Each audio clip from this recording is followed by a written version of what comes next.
এর আগের ভিডিওতে তো আমি তোমাদের দেখেছিলাম বাড়ি থেকে দাদুর বাড়ি আসার জার্নিটা। তো তারপরে এসে বাড়ি থেকে ফ্রেশ হয়ে এই যে এদের সাথে যাচ্ছিলাম ওই পুজো বাড়িতে।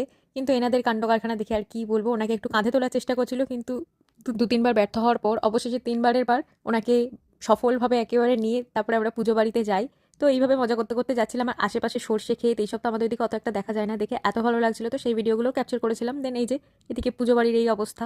তারপরে পুচকে দুটোর সাথে একটু মাঠে ঘুরতে এসেছিলাম, ওনারা আমাকে জোর করে মাঠ দেখাবেন বলে নিয়ে এসছে, যে আমি আগে কখনো দেখিনি, কিন্তু সেরকম কোনো ব্যাপার ছিল না। আর এদিকে এসে দেখো কিরকম পাগলামো করে গেছে দুটো মিলে। আর তারপর দুপুরে খাবারটা কোনো রকমে খেতে না খেতে আবার আমাকে টেনে টেনে মাঠে নিয়ে যায়, ওখানে নাকি ওনারা আমাকে কি কবরস্থান দেখাবেন সেই সবের জন্য। ভালো করে তুলতে দে ভাই, এত ক্যাট ব্যাট নিয়ে আমি কি করবো।